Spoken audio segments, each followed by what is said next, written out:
गुसाई दक्षिण दिशा की ओर लेकर गया है। प्रभु, मैंने माता सीता को बचाने की बहुत कोशिश की, लेकिन मैं कर नहीं पाया। और इतना कह के जटायु जी अचेत हो जाते हैं। वाल्मीकि रामायण में लिखा है कि भगवान उनको अपने कंधे पे डालते हैं और जब ऐसे देखते हैं तो उनके मुख से रक्त निकल रहा है, बेहोश हो जाते हैं। लक्ष्मण भैया से कहते हैं कि लखन, हमें लगता है कि जो सहारा मिलता है कि सीता का पता बताएगा, वो भी बेहोश हो जाता है। हमें कोई राह नहीं दिख रही सीता तक पहुंचने की। बस इतना पता चला है कि रावण ने हरण किया है, दक्षिण दिशा की ओर लेकर गया है, लेकिन किस हाल में हमारी सीता होगी, क्या हाल होगा, ये हमें पता नहीं चल रहा है। और फिर से जब होश आता है, जटायु जी को भगवान थपथपाते हैं कि जटायु जी कुछ और बोलो, कुछ बताओ, कुछ बोलो, कुछ बताओ। प्रभु, बहुत दर्द है, बहुत पीड़ा है शरीर में, बस माता सीता का पता बताने के लिए मैंने शरीर को बचाया हुआ है। अब ये प्राण अधिक देर तक बचेंगे नहीं, मुझे अब आखिरी सांस लेने दो प्रभु, अब मुझे आखिरी सांस लेने दो। तो भगवान ने कहा, राम कहा तनु राखो ताता, मुख मुस्काय कही ते बाता, मुख मुस्काय कही ते बाता, मुख मुस्काय कही ते। राम जी ने कहा, हे तात, आप प्राणों को धारण करें, मैं आपको जीवन दे सकता हूँ, आपके जख्मों को ठीक कर सकता हूँ। आप अपने प्राणों को धारण करें, आप इस संसार में जिए, मैं आपको ठीक कर दूंगा। तो जटायु जी कहते हैं, जाकर नाम मरत मुख आवा, जाकर नाम मरत मुख आवा, जाकर नाम मरत मुख आवा, जाकर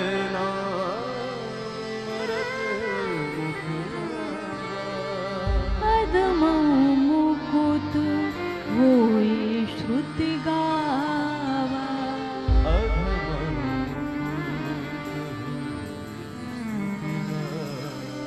हे राम, ऐसा श्रुतियों ने कहा है, श्रुति कहते हैं वेद को, ऐसा वेदों ने कहा है कि कोई व्यक्ति कितना भी बड़ा अधम हो, पापी हो, जीवन भर जिसने पाप किया हो, अगर वो भी मरते समय आपका नाम उसके मुख में आ जाता है तो वो भी पाप ताप से साफ सुंदर होकर सीधा वैकुंठ धाम चला जाता है। और आप तो साक्षात मेरे सामने खड़े हो, तो इन प्राणों को हम किस लिए धारण करें?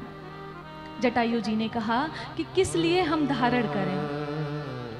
सोमम लोचन गोचर आगे, राखो देह नाथ के खागे, राखो देह नाथ के खागे। हे नाथ, ये बताइए कि संसार में आपके अतिरिक्त कोई और है देखने लायक जिसको मैं देखूं?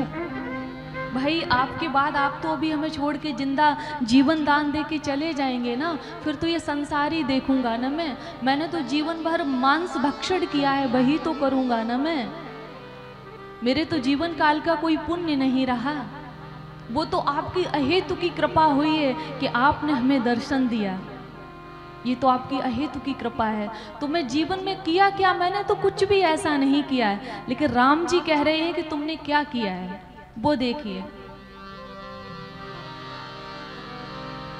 जल भर नयन कहे रघुराई, जल भर नयन कहे रघुराई, जल भर नयन कहे रघुराई, जल भर नयन कहे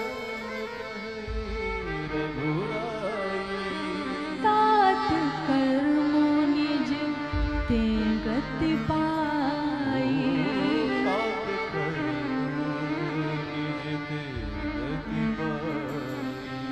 आज जटायु जी की ऐसी हालत देखकर भगवान के नेत्रों में आंसू हैं। जल भर नयन कहें रघुराई कि हे तात, ये गति मैंने आपको नहीं दी है, ये आपके कर्मों ने आपको दी है। जो आपकी गति, उन्होंने ये बोला ना आपका दर्शन हुआ, तो राम जी कह रहे हैं कि मैं आपको दर्शन देने में सक्षम नहीं था, ये आपके कर्मों ने दर्शन दिलाया। आपने कर्म ऐसा किया कि मुझे दौड़कर आना पड़ा। जटायु जी ने कहा कि प्रभु ऐसा मैंने कौन सा कर्म किया, मैंने तो अपने जीवन काल में कोई पुण्य नहीं किया है। तो भगवान ने कहा अंत में सही, सीता को बचा पाए या नहीं वो एक अलग विषय है, तुमने बचाने की कोशिश तो की, बस ये कोशिश ही तुम्हारा पुण्य है, और उसी पुण्य के कारण हम तुम्हारे पास आए हैं। और आज राम जी ने कहा तनु तज तात जाओ मम धामा, देहु काह तुम पूरन कामा, देहु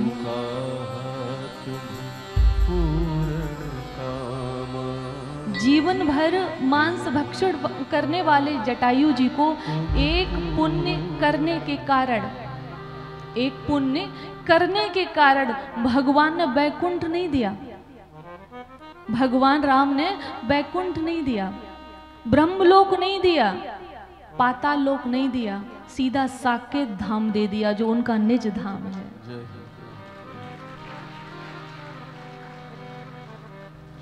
तो यही निवेदन, इस कथा से क्या शिक्षा मिली? देखिए, मैंने कई बार निवेदन किया है कि कथाओं के माध्यम से, नाम नहीं ले सकती हूं मैं, इतने वरिष्ठ लोग बड़े बड़े पदों पर हैं, अभिषिक्त हैं, लोग उनका सम्मान करते, समाज में बड़ी उनकी इज्जत है। वो लोग भी जब अपने आप को स्वीकार कर लेते हैं ना कि हमसे जीवन में गलतियां हुई हैं, तो अकेले में आके बताते हैं कि साध्वी जी ऐसा ऐसा हुआ है, अब करना क्या चाहिए।